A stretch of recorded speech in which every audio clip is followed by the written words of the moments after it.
Very well. That was one of my announcements.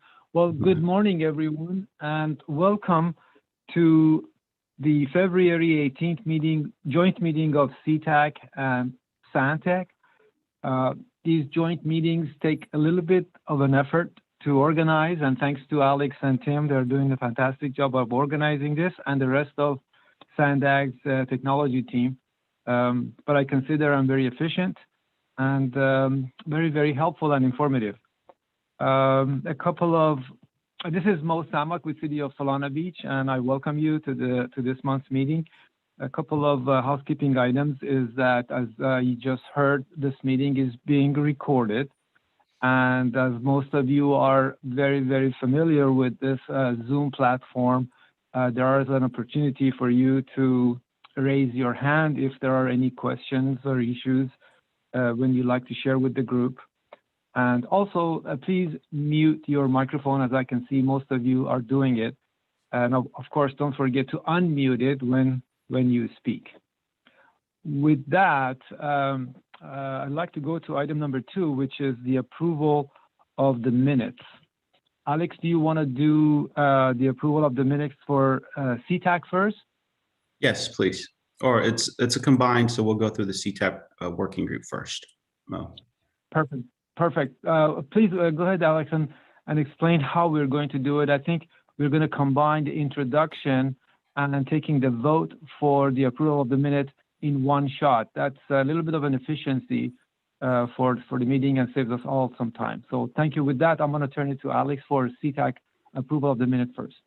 Do you want to give them maybe a minute for both working groups to review the minutes? Absolutely. I appreciate that. Thank you, Alex, for the reminder. Please take a couple of moments to review the minutes. And when you're ready, I would entertain a motion to approve the CTAC meeting agenda. The CTAC minutes of the meeting for last meeting. Thank you.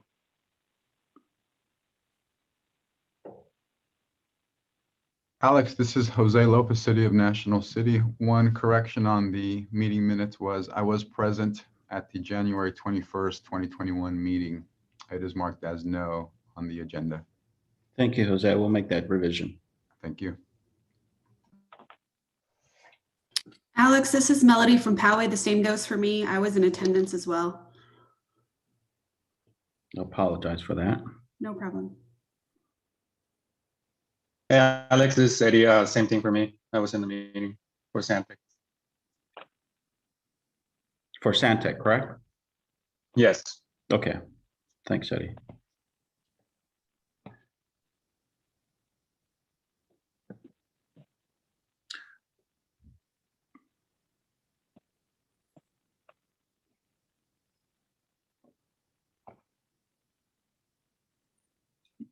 Chair, we could entertain a motion and a second and then we'll start with the CTAG group first. This is Ryan Zellers with Del Mar. I was also present, just letting you know. Thank you. Ryan, and I apologize, representing CTAC or SANTEC? SANTEC. Okay.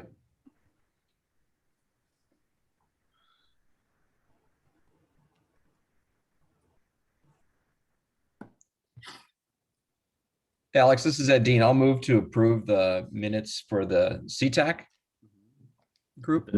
With the noted changes? With the noted changes. Thanks, Ed. Jose Lopez, National City. I'll second that.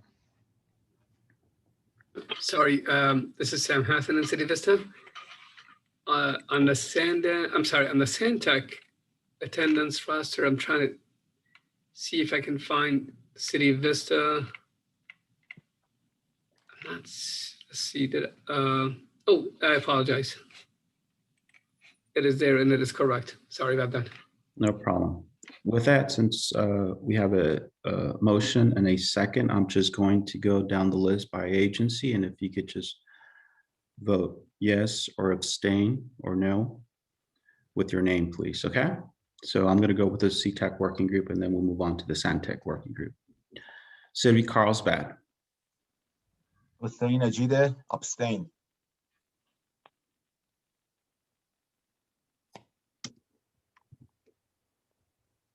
City of Chula Vista.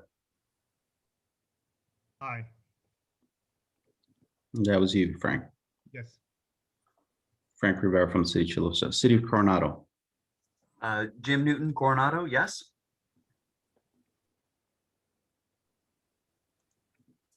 Del Mar. I don't think I see anybody from Del Mar. Okay. That should be right. No, Tim Teely from CTAC was present last time. He's not here today. I Okay. could vote for him if you'd like, but You have to be a voting member of CTAC, and I apologize for that. the answer is no. Yeah, so right now it's not. City of El Cajon. Mario Sanchez, I approve. City of Encinitas. I don't see anybody from Encinitas right now, unless I'm missing somebody. City of Escondido. Julie Procopio, aye. Thank you, Julie. City of Imperial Beach. Juan Larios, aye. City of La Mesa. Phil's not in the meeting today, Yeah. so he's unavailable. Okay, thank you. City of Lemon Grove.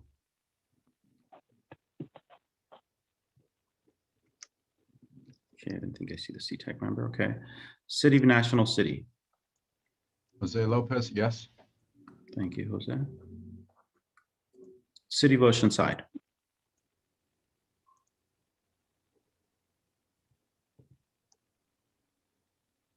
Alex, I know David Tushak is online. David, you're our rep on CTAC. You want to vote? David Toshak approves in the messages. Thank you, David. Thanks for highlighting that. City of Poway. Melody Rocco, yes. City of San Marcos. This is Ed Dean with the City of San Marcos. I vote yes. Thank you, Ed. City of Santee.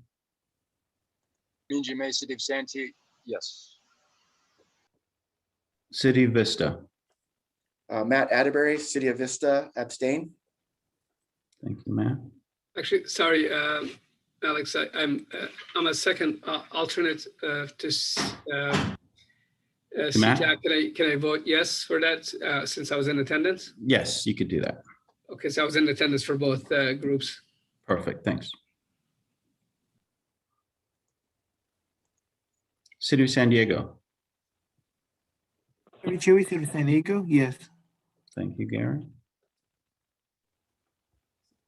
City of Solana Beach. Mo Jim Samak, Green. City of Tulum. Oh. I vote yes. Okay. You get your turn, Jim. County of San Diego.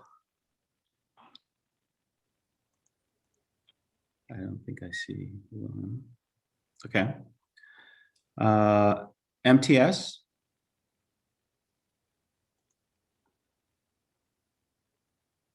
I didn't see any MTS members. NCTD.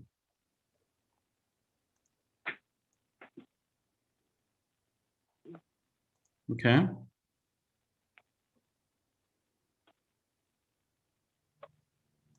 Well, that's it. Based on the count, the meeting minutes. So. Sorry to interrupt. I just approved Bill Morgan from San Diego County to join. Okay, thank you. So is he in the notes? Yes. Okay, perfect. With that, we'll move on to, so they get approved for the CTAC members. And let's move on to the SanTech members now. Hi, Alex. This is Duncan Hughes, City of San Diego. I move to approve the SanTech minutes with the attendance changes as noted. Thank you. This is Hamid Bahadori, Oceanside. I second the motion.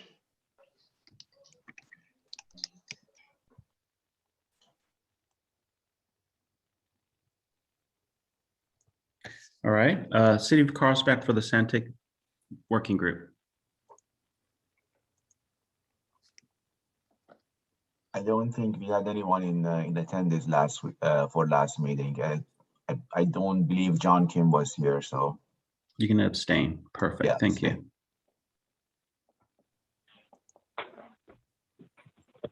City of Chula Vista. Eddie Flores, yes. Thank you, Eddie. City of Coronado. Jim Newton, yes.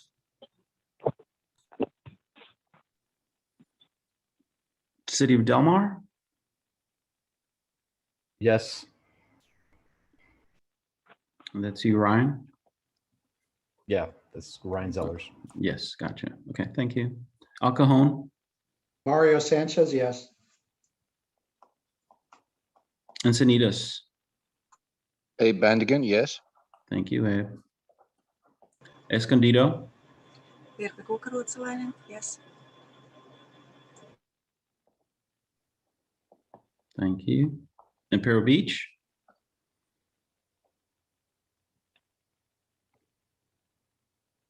okay, we don't. City of La Mesa, Mike Kennard, yes. thanks, Mike.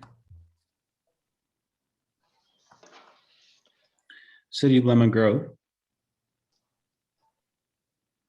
Okay. City of National City.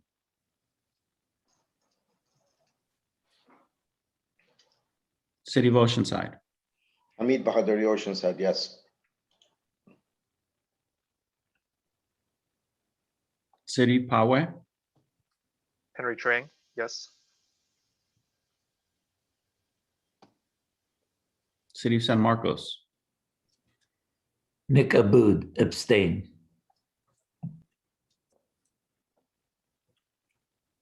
City of Santee. BGMA, City of Santee, yes. City of Vista. Sam Hassanin, yes. City of San Diego. Duncan Hughes, City of San Diego, yes. Thank you. Solana Beach. Jim Greenstein, City of Solana Beach, yes. Thanks, Jim. County of San Diego. This is Jabir, yes. Do we have MTS? NCTD? How about Caltrans?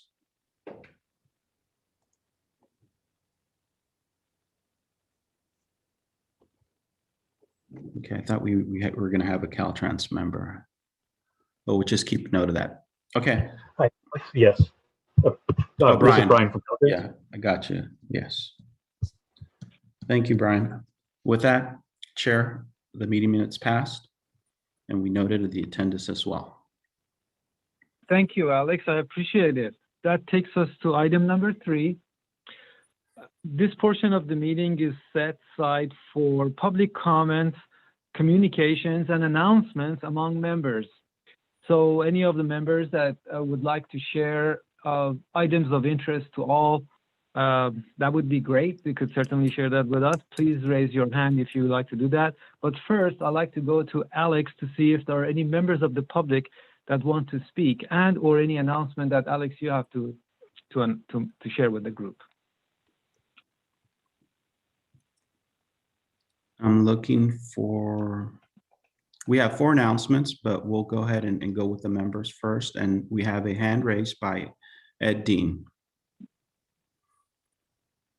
Thanks, Alex. I just wanted to announce, Mo said items of interest to the group. I'm not sure, but I've submitted my resignation to the city of San Marcos. My last day in the office will be February 25th, and then I plan to take most of March off, and I'll be officially retired on March 28th.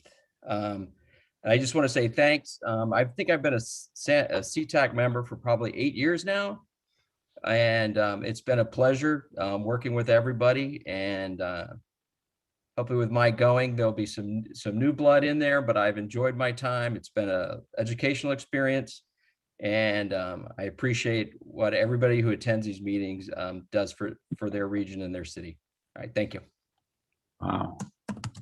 And well, Alex, if you don't mind, I'd like to acknowledge this comment. Ed, thank you so much for your services, particularly to this group. You held this position that I'm holding.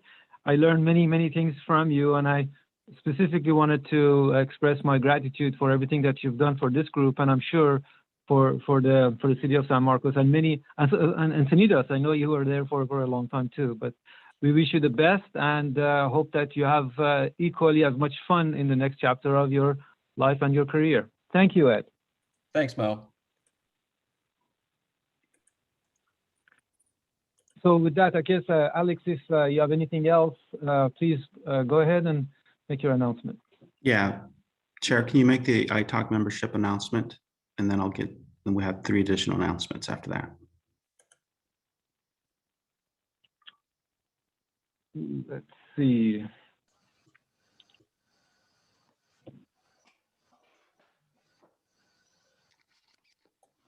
Okay.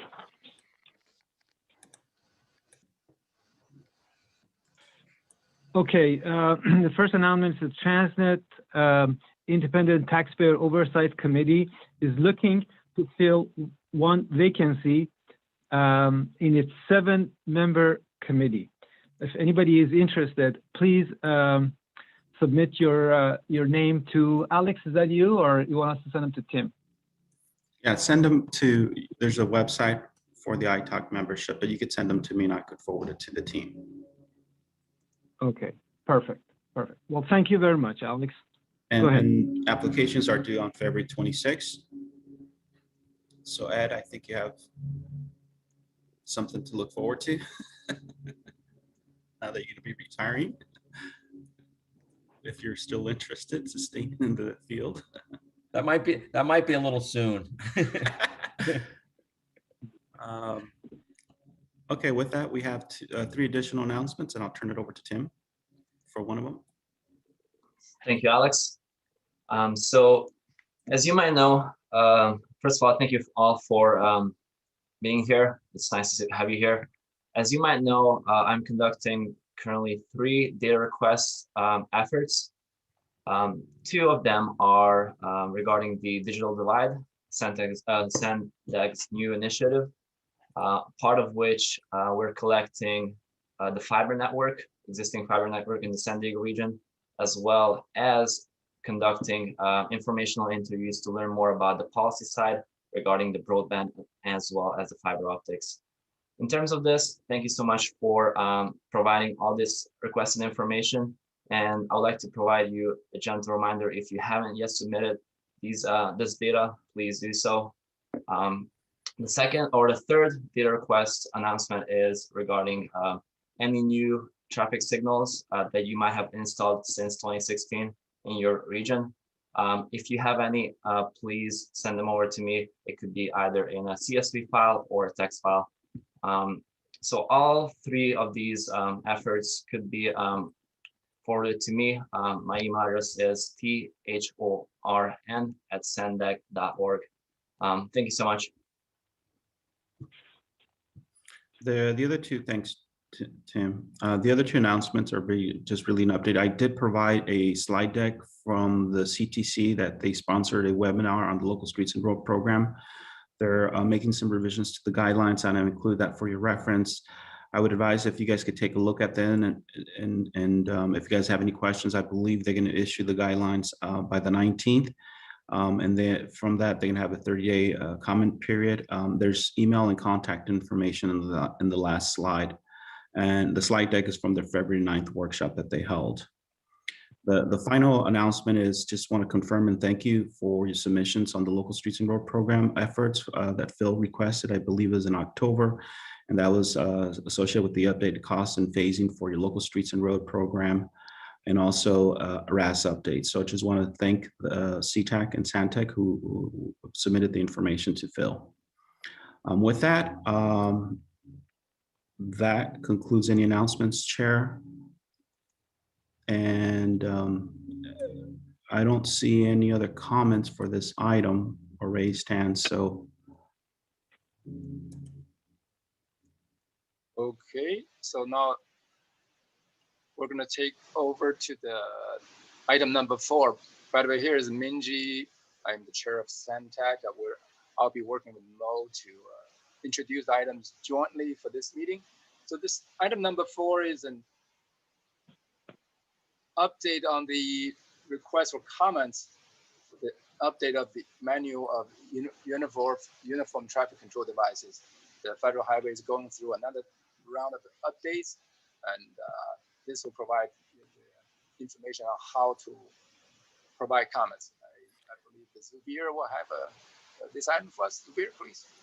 Sabir, Chairman G, I apologize. Can we, and I know this is the last minute, can we make a change and discuss item number 5? Because I know Dawn has a meeting and we anticipated that that should be available up to 10:15. So I want to make sure that she has ample time to discuss item number 5 and then go back to Minji if that's okay.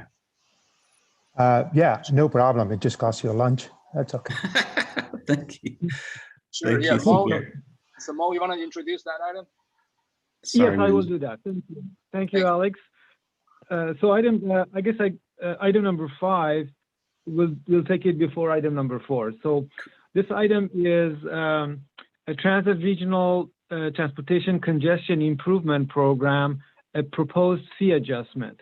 The transit extension ordinance requires SANDAG to adjust the regional transportation congestion improvement program fee amount on July 1st of each year. An overview of the proposed annual RTCP fees adjustment that would be presented to the Board of Directors is going to be presented by Dawn Luttesi. Dawn, please take it away.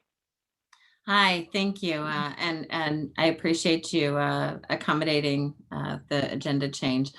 So the RTCIP, or Regional Transportation Congestion Improvement Program, as mentioned, is required to be adjusted July 1st each year. This program requires that the 18 cities and the county collect a fee from the private sector for each new housing unit constructed in your jurisdictions. And the purpose of the fee is to ensure that the RTCIP retains its purchasing power to improve the regional arterial systems. The ordinance states that the amount of the adjustment cannot exceed the percentage increase in the engineering construction cost index or a similar cost of construction index. And it also states that in no event shall the increase be less than 2% a year. So staff has conducted an analysis to ensure the RTCIP fee is maintaining its purchasing power, and staff is recommending the minimum 2% increase. And along with me today, Stephanie Gouchard, our senior economist, is here, who can provide some more information on the analysis portion of the report if there are questions.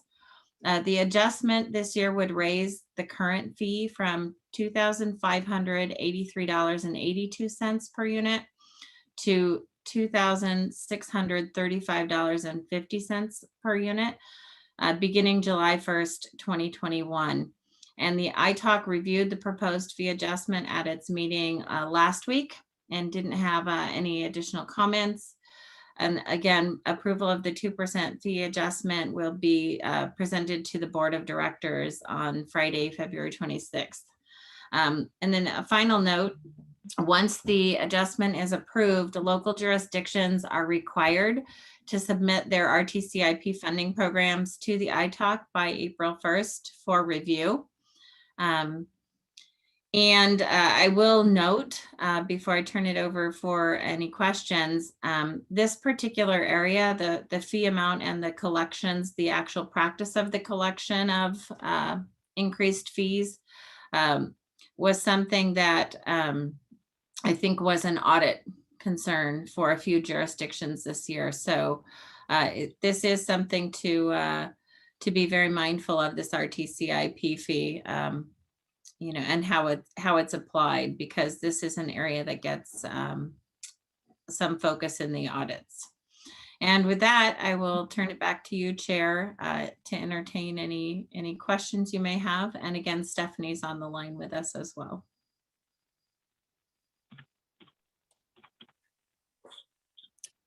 Chair, I have a question.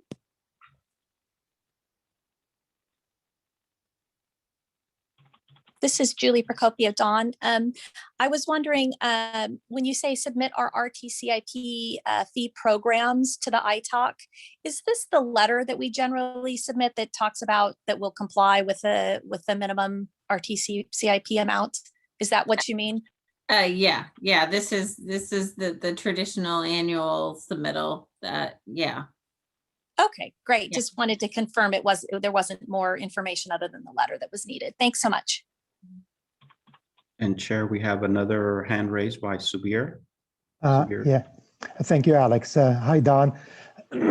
What was the actual cost index after your research? Was it because it was probably lower than 2%? That's why you're asking for the minimum. But what was the actual number, if you know it? Yeah, Stephanie, do you want to take that?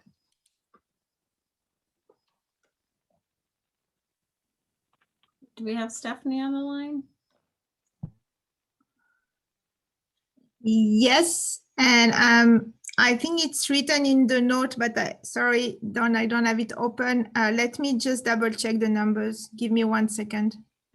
And just for the record, we are using the ENR for Los Angeles area because this is the closest to our cost. And I'm just gonna give you the number in a second. So the growth rate was 0.3%.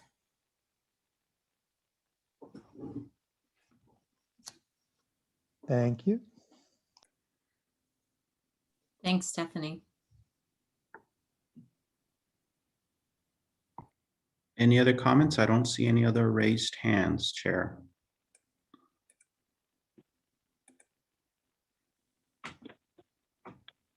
Great. Well, thank you very much. I appreciate that, Don. I think we can go back to item number 4. Minji, you want to introduce that? Yes, thanks, Mo. Yeah, now we'll go back to Zabir. Can you give us an update on this? Thank you. Yeah, thank you. Let's see. Tim, you ready for my little presentation? All right. Yeah, thank you. Thank you, Minji. Thank you, Mo. Hello, everyone. I'm Zubir. I'm with the county traffic engineer, and it really is a pleasure for me to make this quick presentation on the actual process of how the National Manual on Uniform Traffic Control Devices gets changed or get updated, and then how it comes down to the states, which includes California, and that's in turn gets to the California MUTCD. So as some of you may know, I am a member of the National Committee on Uniform Traffic Control Devices. And the National Committee is basically an independent group that provide guidance and recommendation to the federal government on the changes to the MUTCD. And in general, about at least 90% of the items that gets to the MUTCD goes through our National Committee. And, so the National Committee really is a group of sponsors, and in them there is FHWA, there is a AASHTO and ITE, and I am member of the ITE on the National Committee. So having said that, maybe we'll go, and this is just a picture of the national manual. So probably a lot of you don't see it because here in California, we deal with the California MUTCD, but the California MUTCD is basically, really the whole source of it is out of this manual. And this is the current manual, which is the 2009. And this is what they are proposing for the new edition, which is the 2020 edition. And they also calls it the 11th edition. Let's go to the next slide. Okay, yeah, so last December 14, the FHWA has published in the National Register their notice of proposed amendment to do major changes to the current MUTCD. And then when they do that, they have a comment period, and the comment period was going all the way to March 14, I think March 15, I'm sorry. However, because of the request from a lot of agencies, the comment period has been extended to May 14 to give time to these agencies and agencies to make comments because the changes were really a lot of changes. So anybody can make those comments. Agencies, groups, or individuals, or almost anybody can make comments. The only thing that FHWA asks is that to make your comments, they don't want you to write a letter because it becomes a little bit too much headache for them. What they want you to do is go to their website, and the last slide will show you the website, and in it there is a comment box that you can click into it, and then it's almost like a spreadsheet that you enter the information and then enters your comments.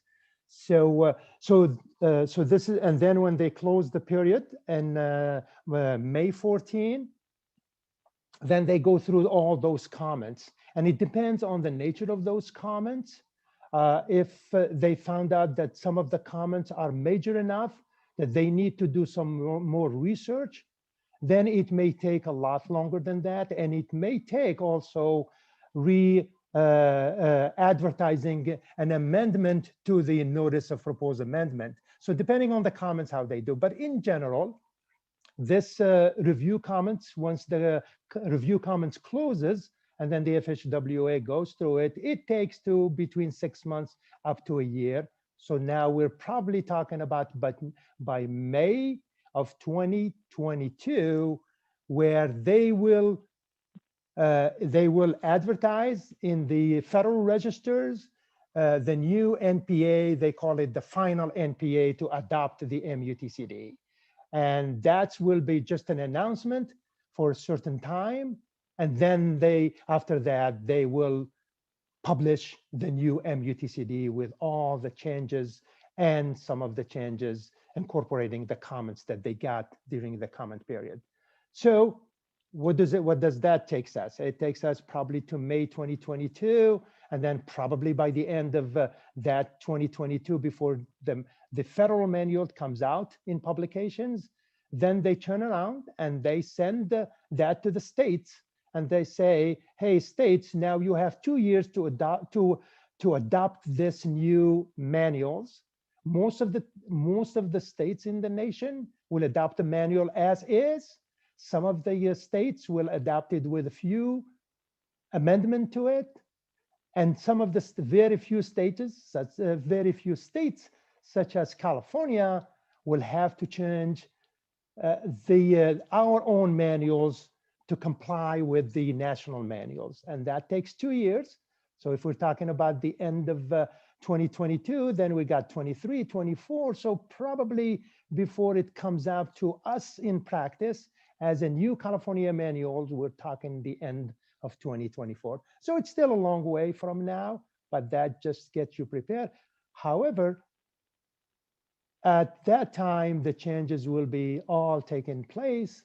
So if any agency or group sees today something that they like or they don't like, this is the platform where you make your voice heard, because the federal government needs to hear from you why what they are proposing, you like it or you don't like it, and what's the reason for it. Next slide.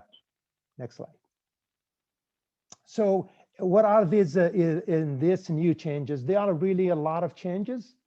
One, the key changes that they're gonna incorporate in the new manual all those what they call IA. That's interim approvals. That means since the 10 years ago when the 2009 manual was adopted, between then and now, the federal government has adopted a lot of interim approvals. And interim approvals such as the red pavement for transit buses, such as the green pavement for bikes. Those are not in the manual, but they are in the interim approvals. So they take all those and incorporate them into the new manuals. So when we get this 2020 MUTCD, it will have the green pavement, assuming it will stay, which really, I don't think they foresee any reason why not to be, but it will be in the manual. So when somebody asks you, where did you get your green pavement to put it on the ground, you can then at that time refer back to the manuals. So, and that's so that's first one, is it will incorporate all those IA that were approved between the last manuals and the proposed manuals. And improvements to safety and accessibility for pedestrian, such as the changes in the push button locations, the crosswalk marking treatment, and the treatment of pedestrian in work zones. The new manuals will ask that now it's time to start looking when you close the shoulders or you close the sidewalk, putting a sign is not enough. You need to do more than that, because pedestrian is an important factor in the roadway mobility.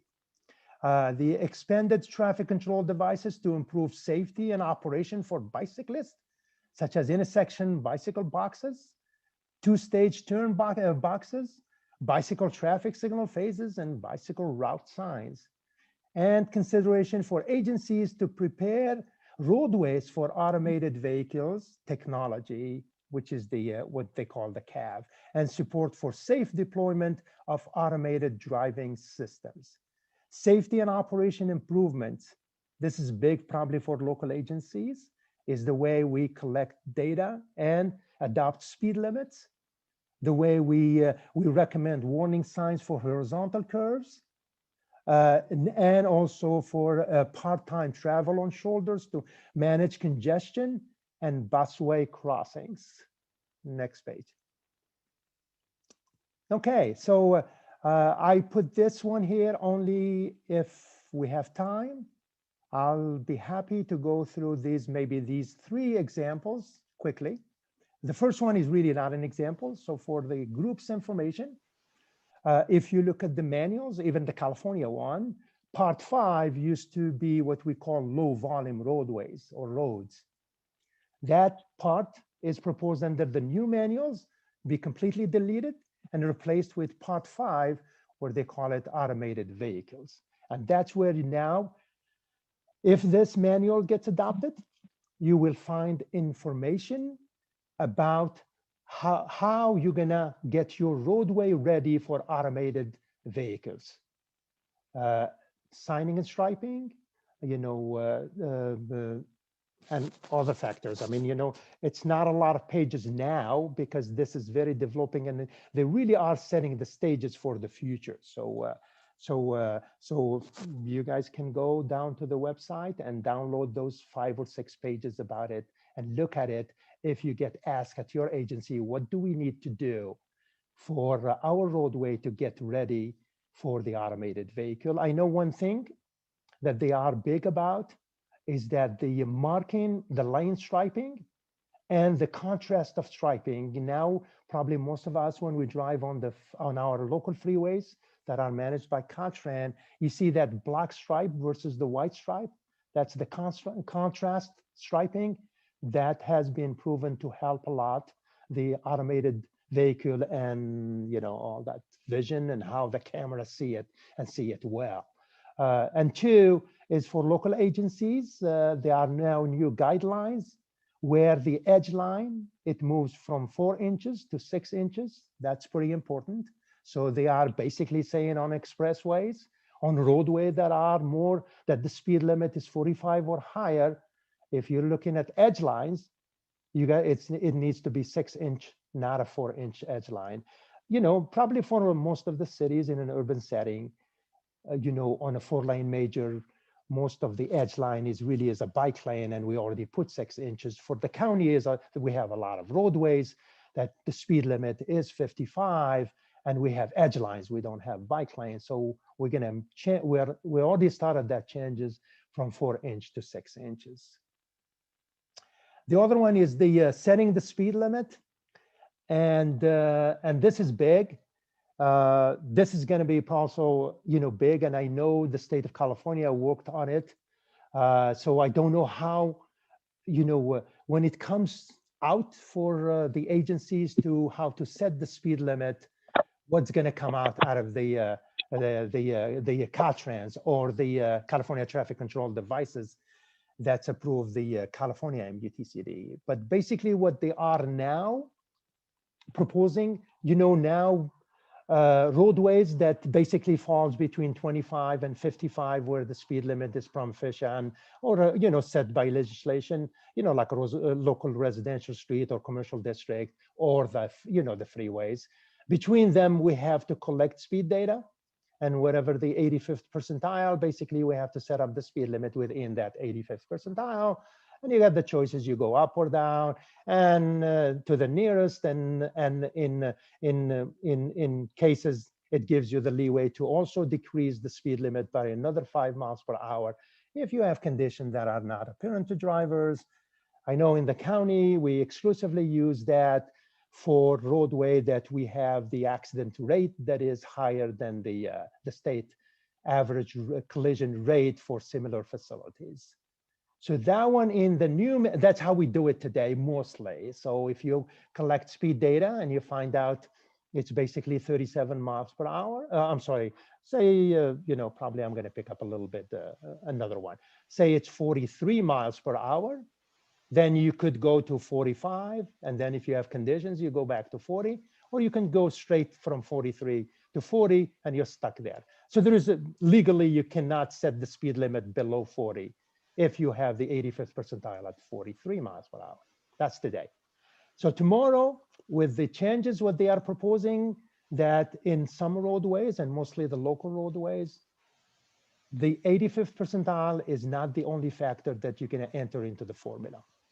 There is other ones, such as the environment of the land use around it, the environment, the walkability, all those enters and they have equal weight. So, so as a local agency, you have to figure out a way how to deal with this being a local, you know, having equal weight. Okay, so what does that mean? I mean, you know, when you collect speed data, it's very easy, very clear. You know, hey, I collected 43, speed limit's 45. Now you collect 43, and then you go, well, this is a residential area. This is a lot. There is a lot of driveways. There's a lot of people that bikes. The roadway is narrow. So how much can we go down to? I honestly don't know. You know, this is something for us to really scratch our head to do. But just start thinking about it, because we have to wait of what California gonna give us. And that's more important than the national. But there's one thing that you all need to understand. Then when the state adopts the national manual, they have to be in substantial compliance. And this is in the law, substantial compliance, meaning the federal government has to agree with the state that what you are changing in the national manual is not substantially changing it. It is substantial compliance. So what it means is, in general, we will adopt what the federal government adopts. So that's for the speed limit, which is really going to impact most of us here. Now, also, I wanted to just mention the always stop control. If some of you dealt with it, it used to be has a guidance statement that deals with the collision, number of accident, and also the volumes that enter the intersection. And that's how you, if you had a certain threshold, that's how you say, yes, I can put in an always stop. And then it had options statement, meaning it gives you the choice as a local agency. There is options, and one of them say you have a corner side distance issue. Then you could justify the always stop based on the corner side distance. You had, you know, a crossing for school kids. You can say, yes, I need to always stop because I have a crossing here for schools that crosses. And, you know, the manual says, you know, from a pedestrian, you know, high pedestrian generators. And you can say the school, yes, it generates a lot of kids that walks, and you can use the always stop. If you have two residential collector street that have, you know, that have a very similar traffic operation, you can say, yeah, these two roadway are very similar. So you look at the traffic volumes, you look at the roadway configuration, and you say, yeah, they're about the same. So therefore, an always stop makes sense. What now for the federal government is changing is that taking this guidance statement and throwing it away. So now they have basically 6 warrants. And each warrant, when you look at it, it has only option statement. So it's basically now opened up that to leave it to the local agency to do. And here's an option for you if you want to do an always stop. So it's no longer just based on the volume. And the volume is still there, but it's only as an option, similarly to the corner side distance, similarly to the collision, similarly to the pedestrian crossing. So these two here, I thought maybe it's probably important to the group to know about, that if you think what they are doing is important, you want to promote more walkability, you may want to make a comment to the federal government that you like it.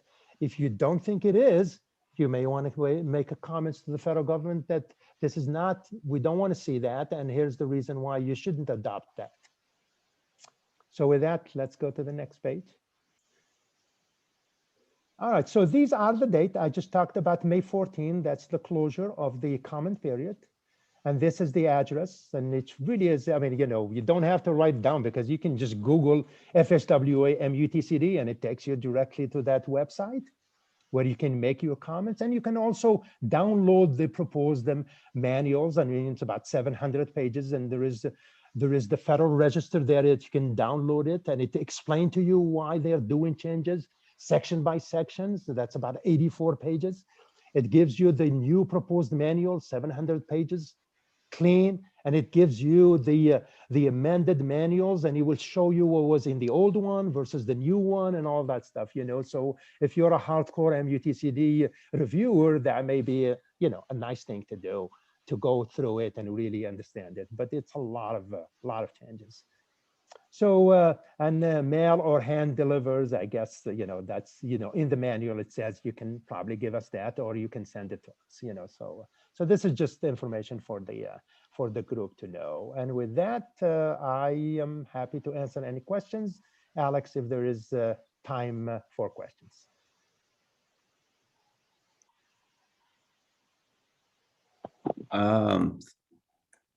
Chair. And yeah,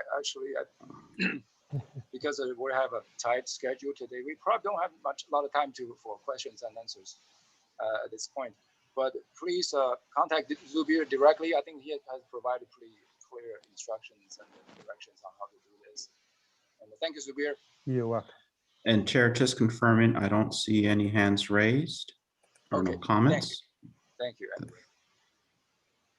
So now we move on to the next item, which is number 6, Caltrans update. I believe we have a Robin on the line. Anybody from Caltrans for the Caltrans update?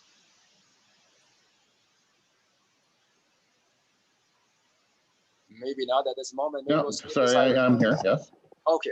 Thank you. It was just trying to get unmuted, and then I'm going to post on the screen the training that's coming up starting next week. So hopefully you can see that announcement just came out.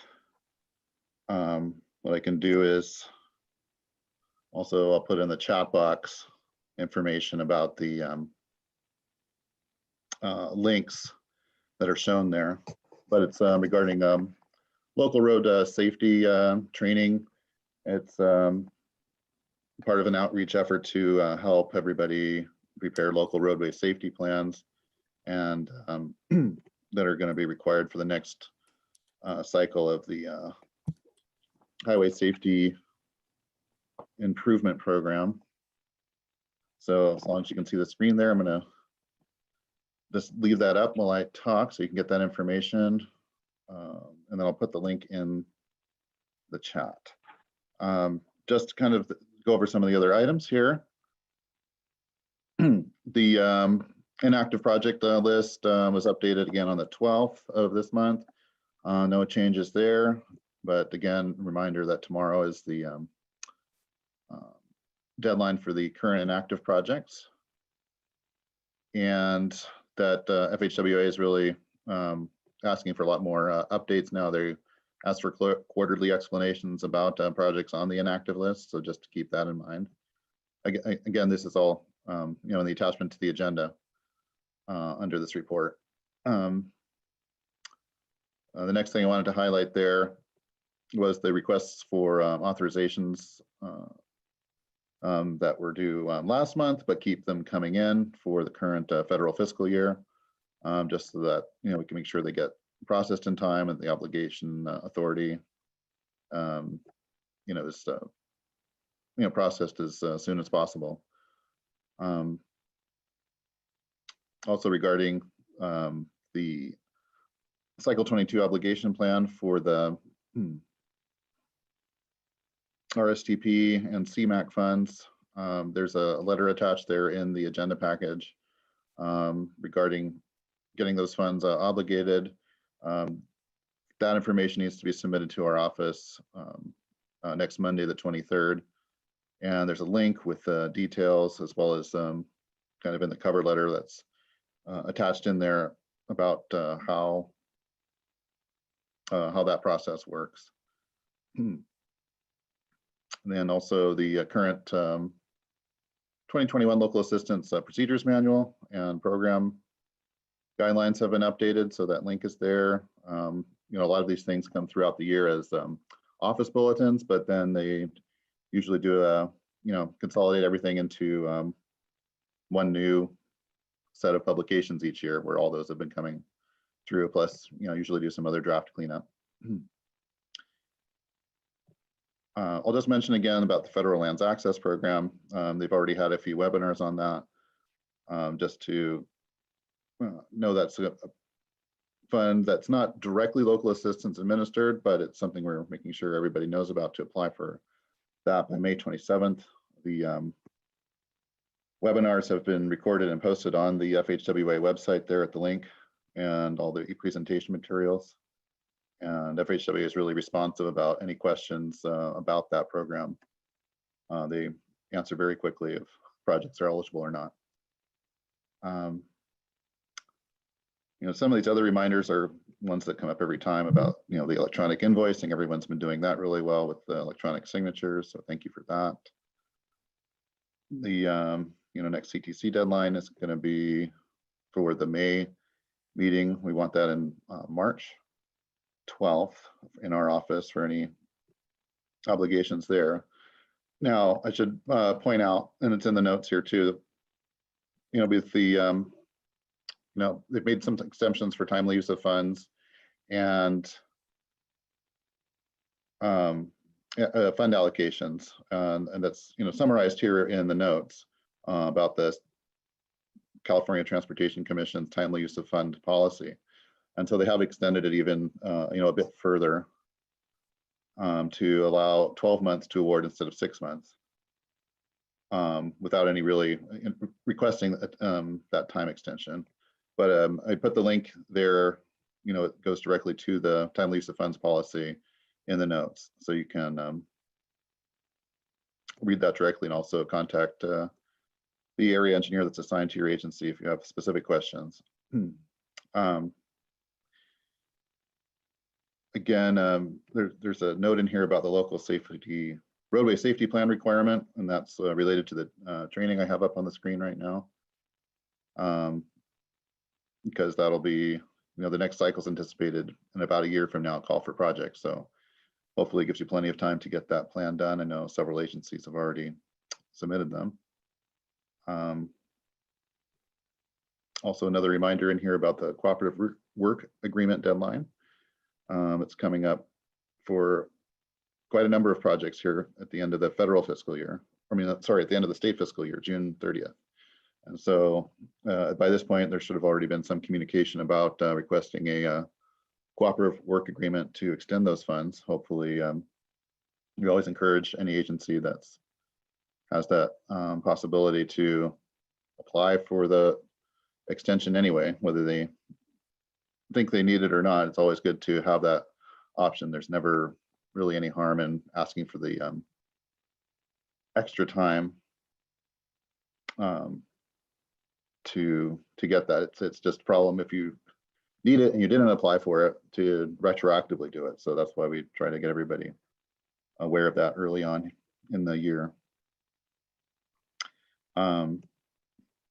Our architectural engineering oversight team has put up some more videos on their website about that process. Some of the things they would have done in a training before, they've been trying to at least record and post on their website. So I just wanted to highlight that. They put up some new ones this month. And, you know, there's a lot of other training going on besides the one I've highlighted here. There's resident engineering academies. There's the federal aid series that have been scheduled for online trainings throughout the year. The link is there in the notes. I'm also going to put it again, like I say, in the chat box so that people can have just go and sign up online. Most of it's free, but I think it's the resident engineering academies that tend to fill up pretty quickly. So, and then on Title VI, there was recently some training earlier this week. Some of you may have been able to participate in that just to kind of keep current on some of the additional requirements for documentation of that program.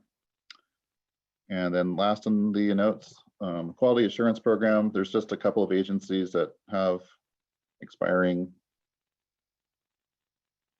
plans this year. I think it's City of San Diego and Sandag. But it's just always something to kind of, keep an eye on every, 5 years that requires renewal. So as years comes up, I always try to make sure everybody's deadlines there on the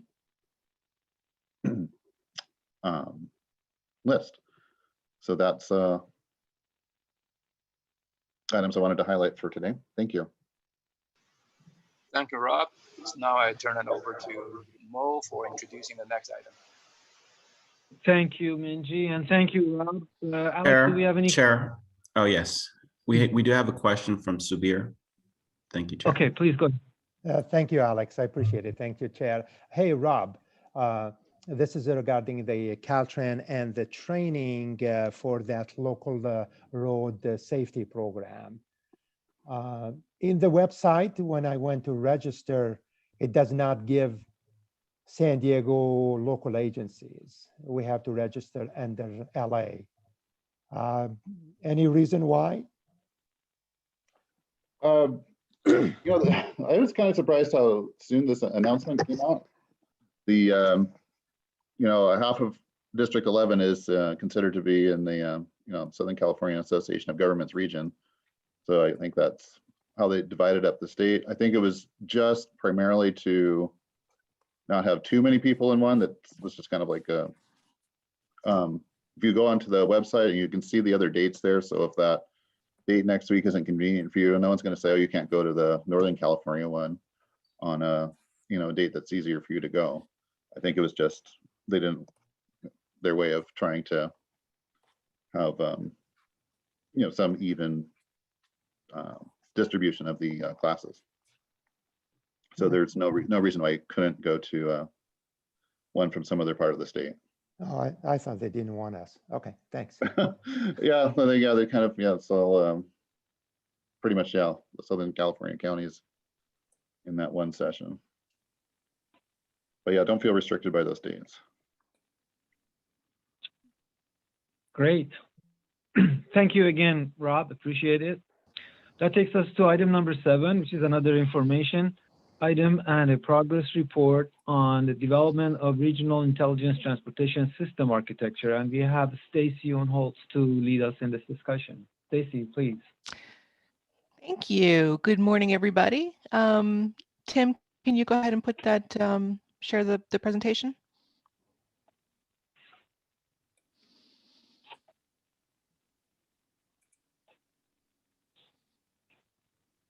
Perfect. Thank you so much.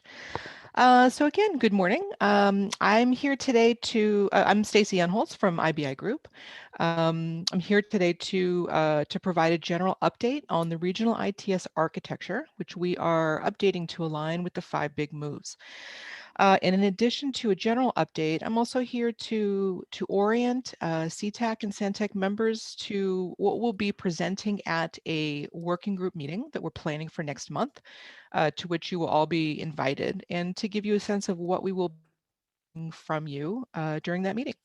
So I am going to start with a question by a show of virtual hands. Let me ask, who's thinking about or conceptualizing or planning projects to support the deployment of smart intersections? And with an eye on the clock, I won't necessarily wait for the response, but I do want you to just give that some thought. Thank you. I see some hands already.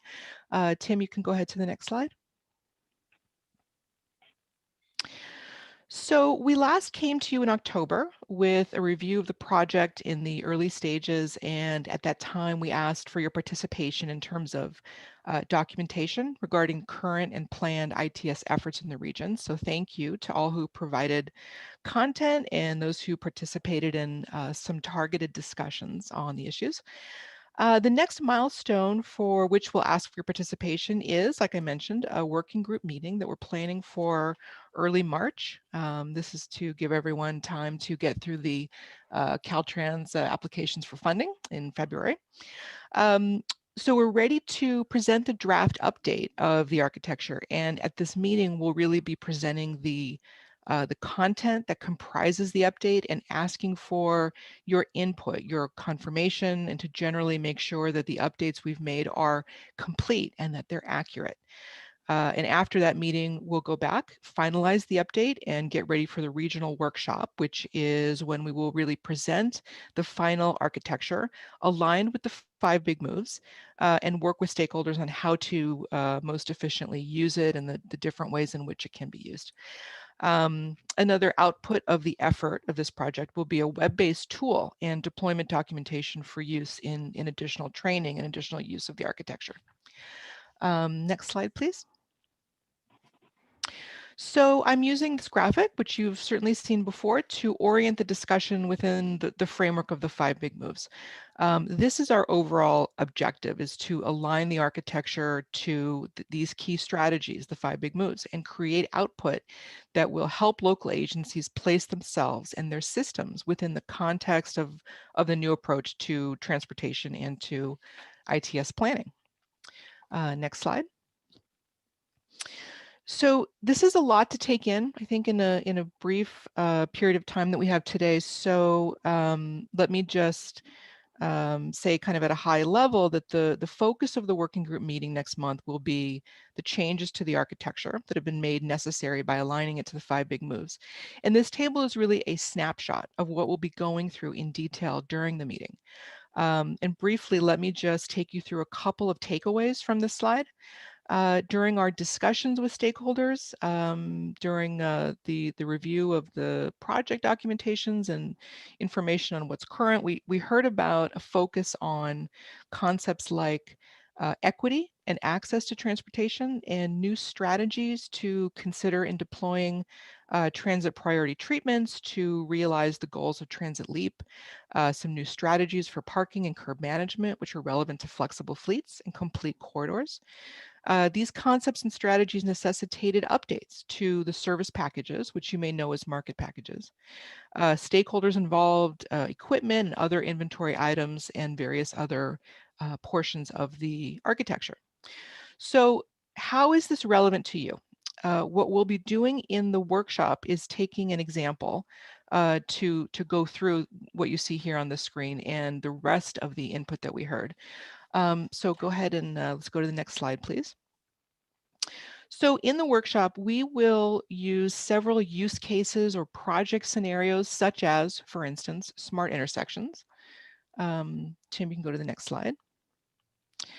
The ConOps for smart intersections is currently in development. And when this concept as a project or a set of project reaches the next steps of finalizing concept development, requirements definition, and planning for implementation, the question here that we're trying to answer is how will stakeholders working on those projects use the architecture? This is what we're going to be talking about at the working group meeting. And what I'm showing here, again, it's a snapshot of a much bigger diagram. The architecture provides network diagrams that show what elements are interconnected, which functions are addressed in each service package, what stakeholders are involved, what kinds of equipment are necessary, and how those elements connect or communicate with each other. In this use case, we'll identify all the relevant service packages. For example, one service package is PT09, Transit Signal Priority.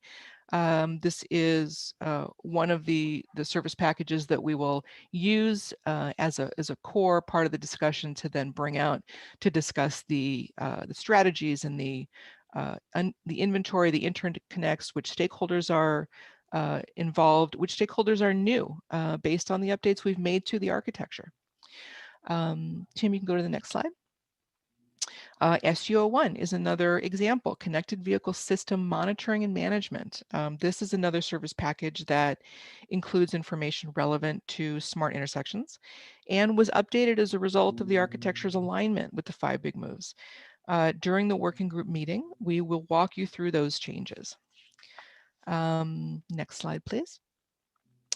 So this is the interface. This is the back-end system of what the architecture, what it looks like.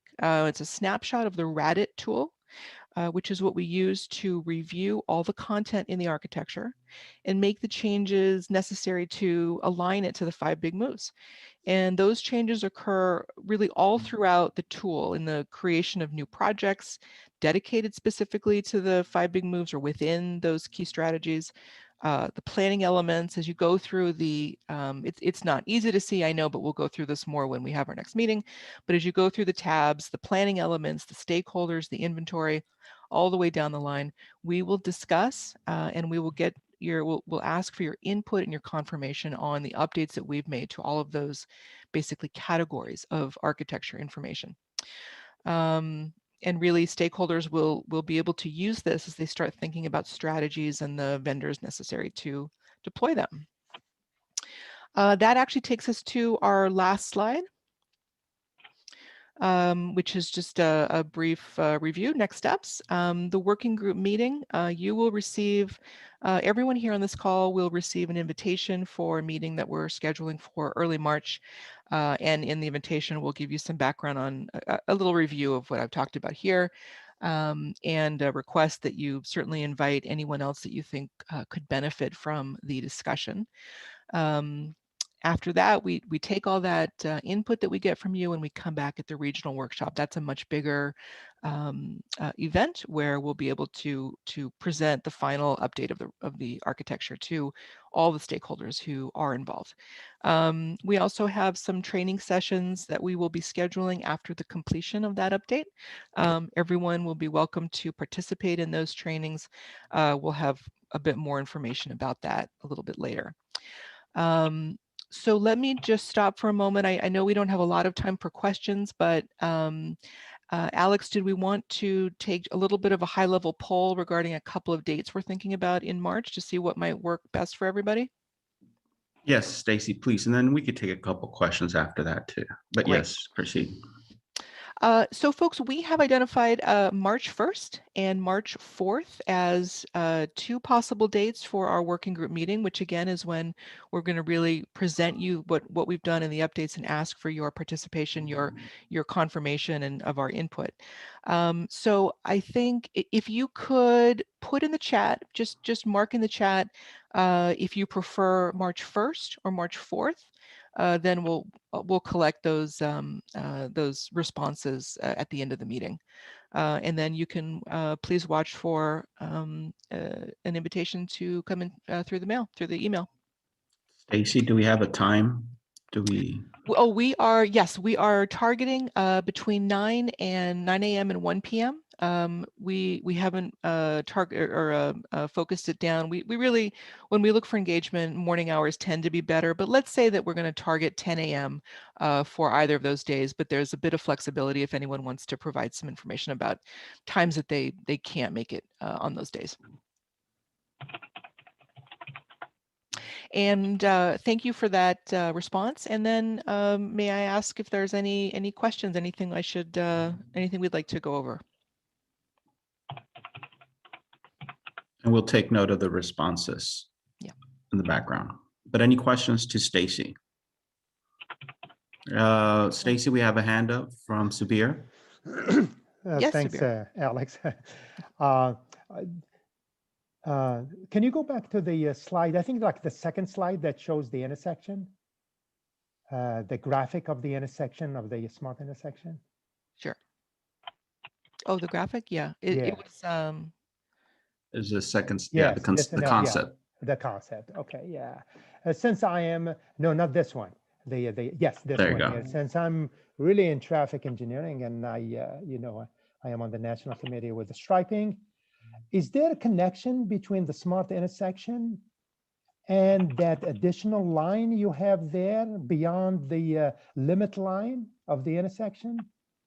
Are you guys maybe thinking that gives something to the automated vehicle or smart intersection? You know what I'm talking about? Right before the bike, there's a line and there is another limit line or something like that, Maybe not. I think this is more conceptual, recognizing that technology is subject to whatever type of detection, Subir, it could be, you know, when that mode comes into the frame of whatever the detection is. I think that's more conceptual. Yeah, to but consider I'm more the into the approach. striping. I'm more into striping. not Yeah, the detection. not the detection, right? Right, we're Correct. not designing yet. These are Yeah. just to support the help you Okay. conceptualize the idea. Okay, so some graphic guy just you know, Yes. dreamed about something. Okay, Yes, thanks. I'm sorry. Got it. It wasn't a striping guy who was the graphics guy. Thank you. Any other questions?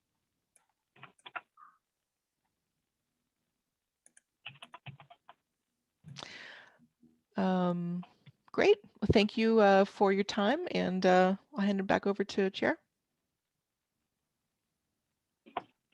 Thank you, Stacy. Minji, will you take up the next item?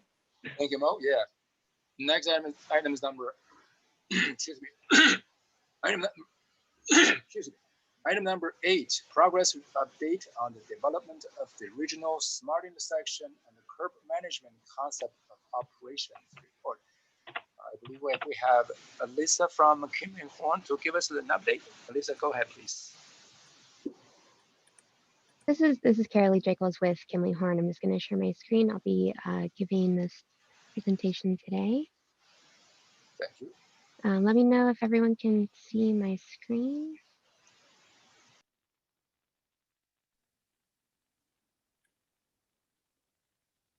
Can I just get a confirmation on that? Yes. Okay, I can great. see it.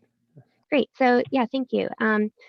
I'll be presenting today on the SIS and the curb management CONOP status. So we have been developing the 2 draft documents for the SIS and the curb management concepts of operations, and we'll also be going through an update on the regional TISMO plan as that's being developed and a few of our next steps options.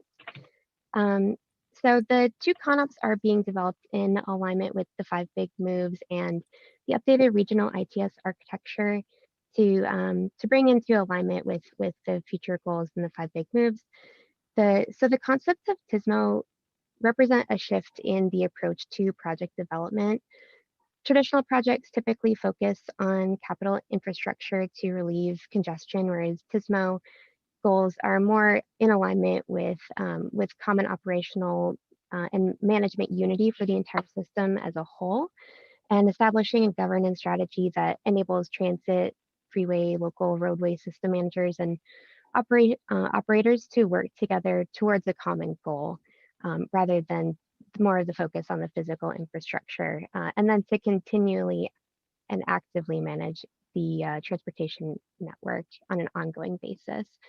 So traditional TISMO strategies would be, traditional project development strategies would be things like a widening, adding lanes, and it would be more of a standalone type of an approach. Whereas TISMO is more of a multimodal, operational and performance process-based approach, which it's more on the performance and governance side than specific technology. But of course, specific technologies are definitely part of an important part of the TISMO approach as a whole. And previous examples in the region would be things like the 805-94 transit-only lanes that's currently in construction, or something more simple like signal coordination involving multiple agencies, and also with the proposed concepts of the smart intersection systems, the SIS, as well as curb management. Those are TISMO strategies that we're currently developing as part of the regional plan. And the performance accountability is a lot more consumer focused, with the focus on the user's door-to-door complete trip and ongoing performance monitoring of that. And also incorporating the active ongoing management behind the scenes with agency communication and integrated management of the entire transportation system. So the 2 CONOPS documents that we're developing are regional documents that will be implemented by the local stakeholder groups. And we've sent those out for feedback to ensure that the broader needs and the goals, objectives that we're covering are covering all of the needs of the individual stakeholders, so that those can be further developed into specific strategies that are tailored to that unique area, that unique agency, but is still consistent with the regional vision. And one of the main goals of getting this type of consistency across the region is to help agencies and stakeholder groups set up for funding opportunities with backing of that regional guidance. So the types of outreach that we've done in order to develop the two concepts of operations included a needs assessment initially, and then we've also been developing the draft ConOps with integrating different workshops and stakeholder group presentations like this to solicit feedback from stakeholders, because ultimately the stakeholders will be implementing the concepts of operations. This is a list of the different groups that we've seen, but it's been a pretty diverse group, including the different CMCP groups, SANTAC and CTAC, and STAC and CBOs to get that accessibility and equity.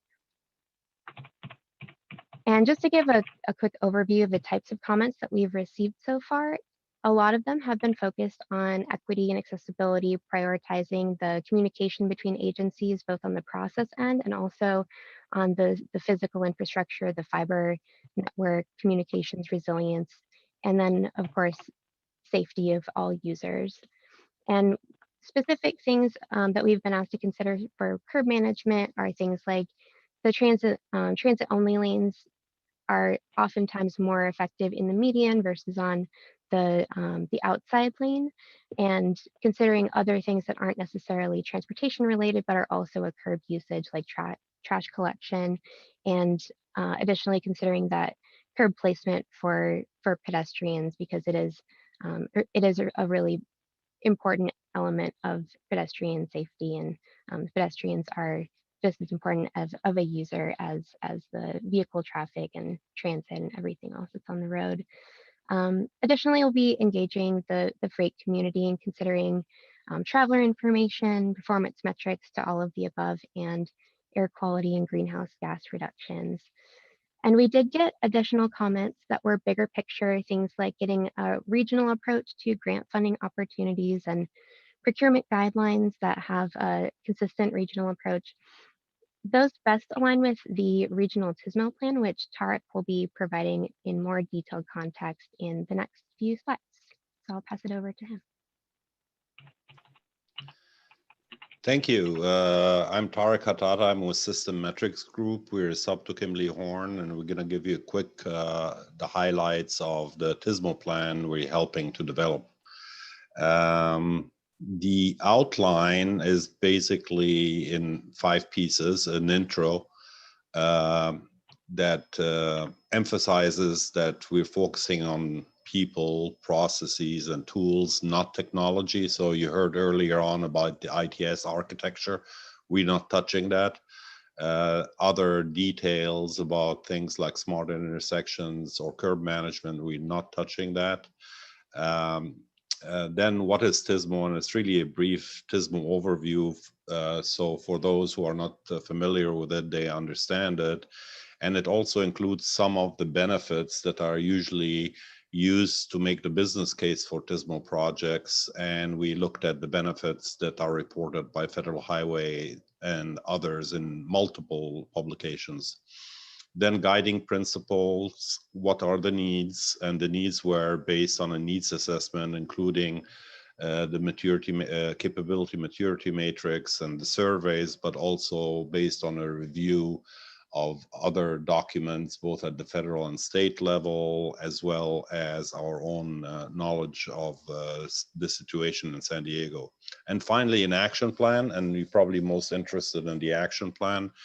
We're going to give you a glimpse of what it will contain and get your comments. And we're dividing the actions into short and long term, and we'll give you a sense of that in a second.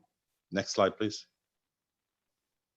So the guiding principles, and this is something that that's very important, is that we are trying to develop a framework to help the collaboration among agencies to plan, deliver, and manage TISMO projects.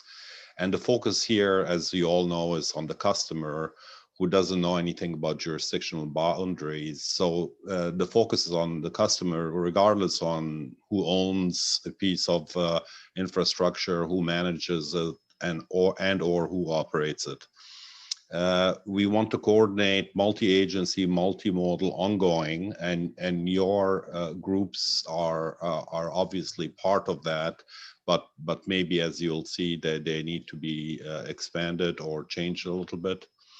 And then this is probably the last bullet point, is probably the most important, is that everything we do needs to consider TISMO to some extent. So at every level, planning like CMCPs should consider TISMO when you're developing projects. Even if they are infrastructure projects, they should include the TISMO projects in there that facilitate them, rather than it being an afterthought. And of course, programming and funding is critical, because we can plan everything we want, and if we don't get the funding to program and implement it, it doesn't work. Next slide. I'll give you a sense of some of the example short-term actions. So we believe that decision makers / management need to be involved, and those of you who have worked with Caltrans on express lanes, for instance, know that Caltrans has now put together an executive express lane committee or managed lanes committee to look at all managed lanes decisions around the state. Something like that may be very good for San Diego related to TISMO, because you don't only want to have your engineers and your staff come up with ideas, but you want management to be able to commit your agencies to actually participate and work together, basically a mini top-down approach as well as a bottoms-up approach. The second bullet talks about maybe the potential expansion of a technology TISMO committee, and it may be something like like Santec or something different. The bottom line, it should include active transportation, it should include transit, it should include all modes, and it should be the technology folks that are able to provide recommendations to the decision makers of what needs to be implemented, what are the benefits of such implementations, what are the costs, and how quickly they can be delivered. As I mentioned, include TISMO sections in all planning documents to the extent possible.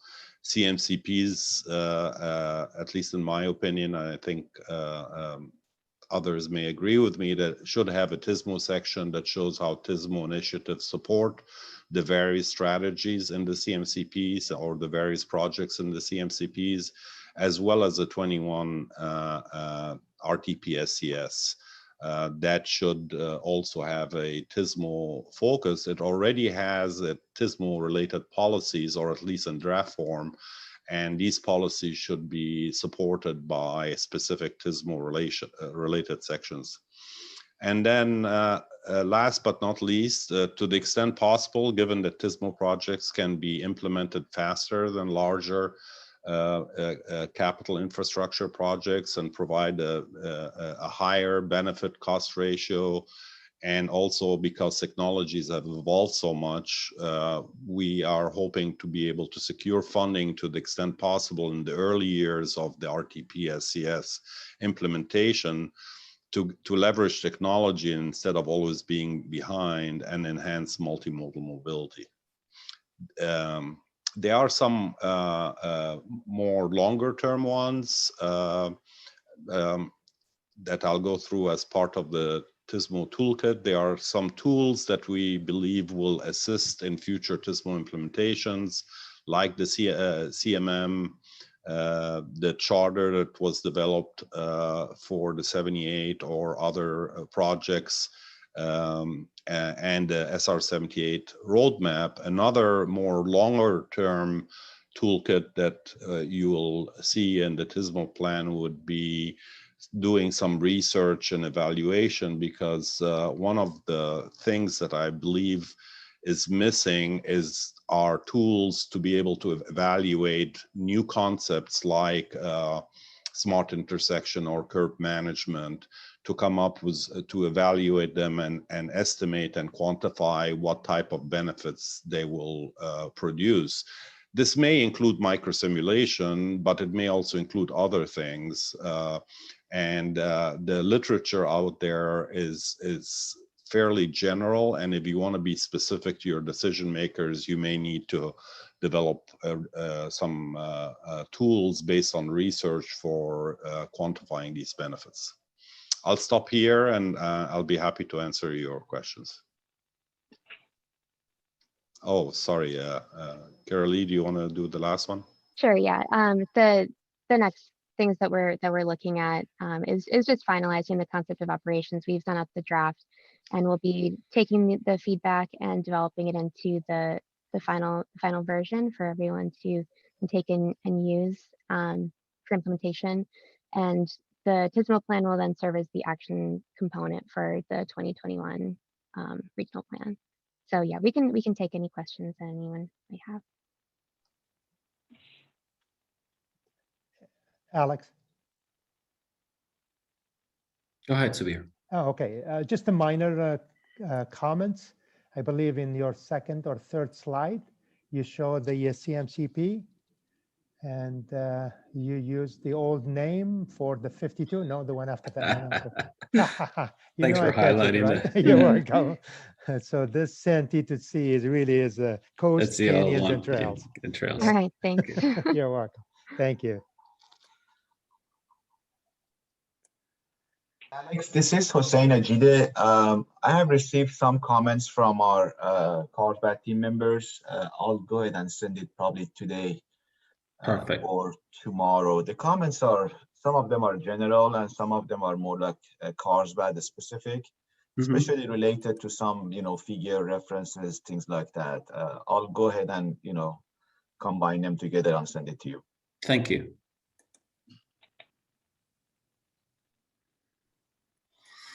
Any comments on sort of the TISMO, what Tariq went through? I think this is not the first time you've kind of heard of this sort of shift that we're trying to work with CTAC in the past, but I think having this plan in place and as Tariq included, this is going to be an insert to the regional plan. It's highlighted as an action item. So this is good because I think this is the direction when CTAC and SACTENT members have sort of been in discussion. So any comments to that in terms of the guiding principles?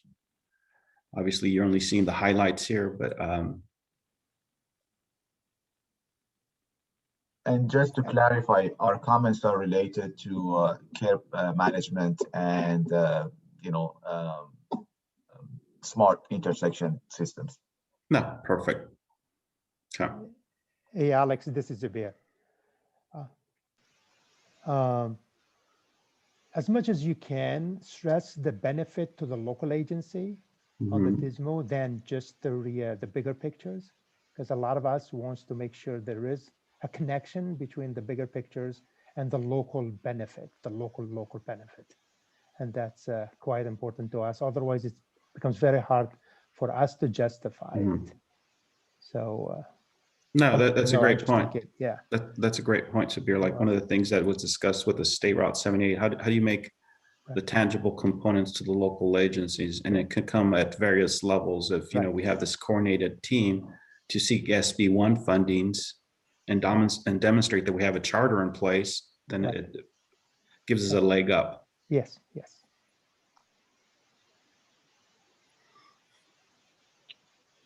Any other comments? Chair, I don't see any other hands raised. All right, great. Well, thank you. Thank you both, Carly and Tariq. This is going to take us to item number 9. I'd like to entertain a short discussion about the upcoming meetings. There are some potential talks about adding the active consultation working group to at least the March meeting and see how it works. But Alex, can you help us kind of formulate this proposal? I do want to entertain this idea and also get some feedback from the committee members. Yes, so real briefly, just to provide context, obviously you've heard a presentation on the ITS architecture. So there's a a time component that we're going to be requesting CTAC Santex members to participate. Add to that the fact that I'm still a one-man team with Tim trying to schedule all these meetings. But then we were also thinking, just because of the nature of the items that are being presented, that cross and different disciplines, and we do have an opportunity then to maybe at least for a joint working group in March with the active transportation working group, and I believe Josh Clark is on.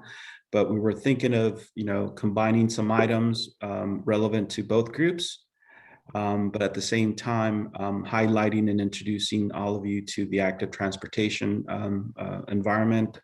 Again, they usually don't meet on a monthly basis, they meet on a quarterly basis. So that's when we were thinking about maybe we want to include the active transportation team, at least for this first joint meeting in March. And I believe their meeting on their date is on March 11th. So one question is just entertain discussion, as the chair indicated, if this is a good approach, at least for a joint meeting, because there's a lot of active components associated with things that we're doing, but two, thought about the date of Thursday, March 11th. Thank you, Alex. I think that's a good explanation. So I am at this point, I think I'd like to kind of hear from some of you if you think that would worth our while to at least try it and see how it works, and also listen to whatever agenda items they may have. It is possible, and I'm going to ask Alex, do you think 2 hours that we are setting aside for these meetings would be enough, at least for the March meeting? Or are we going to be able to adjust our agenda so that we could maintain the time frame?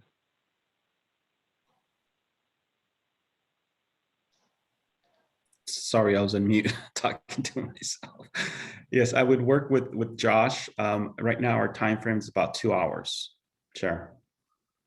So we are going to be able to maintain the 2-hour time frame. Yes. Okay, great. Any feedback, any comments from the members? We're obviously open for any suggestions. I don't see any hands. Alex, do you see any? I don't. So then I don't see any hands raised, Chair. Okay, so assuming that there are no major objections, why don't we entertain that idea? How about you, Minji? What do you think? You can speak on behalf of your group. Yeah, I don't see any issue. I think it's a good idea. Okay, perfect. Thank you. So in the absence of any, like I said, any major opposition, Alex, why don't we try that for the March meeting? What does that mean? Is that are you suggesting that we hold our March meeting on March 11th? Yes, correct, Chair. Okay. So with that in mind, I'm going to go into silence for another 5 to 6 seconds, 10 seconds maybe. Is anybody have any objections to a March meetings on March 11, including the active transportation working group? And just to be, it'll be from 10 to noon p.m., 10 to 12.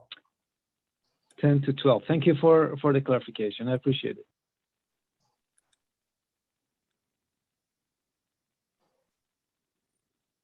Well, it sounds like everybody likes the idea. Okay, perfect. I assume that. So with that in mind, I think... Chair, I just saw a hand raised. Go ahead. Oh, go ahead. Was it? Yes. Yeah, this is Hamid. Was that for me, Alex? Yes, I think yes. Just a couple minor items just to share for the good of order with the group. Colleagues, if you get the chance, especially on the Santec part, please look at the Assembly Bill 43. It is being processed up in Sacramento. It's going to affect the way we are doing the speed limit in our cities. I've been working with Assemblywoman Laura Friedman and her staff on that bill for the last few years. Actually, it was introduced as a 2286, and now it's renumbered as AB 43. Take a look at AB 43 and make sure you're aware of what's happening. By the time we usually get this is after the fact and the bill has been signed. So Assembly Bill 43, take a look. I don't want to take too much of your time. Now, anyone in any of the cities or the county, do you have any experience with the implementation of AB 1286? AB 1286 became effective January 1st, and it pretty much affects the way we regulate micromobility in our communities. It says that if we want to issue a business license for a shared mobility device company, such as Bird and others, we first need to have an ordinance in place to regulate the parking, maintenance, and operation of those devices. Anybody here, and not to take too much time, but any of the cities have already started working on such an ordinance to comply with 1286 if you have micromobility operators in your cities?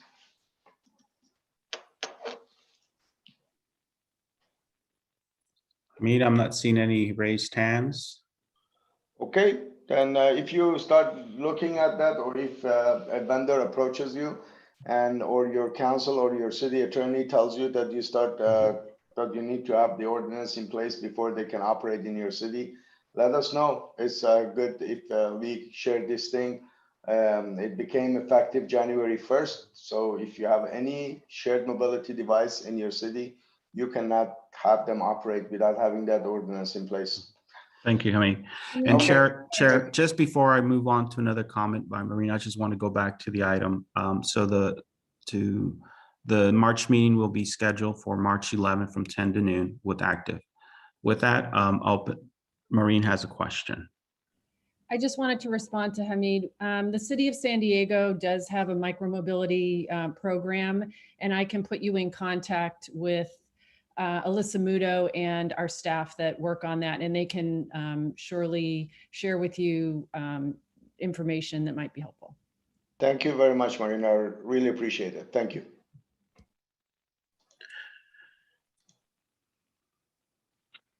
Chair, I don't see any other comments or raised hands. Perfect. Well, with that, on behalf of Minji and myself, we adjourn the meeting. Thank you, everyone. Thank you, Chair. Thank you. Thank you. Bye.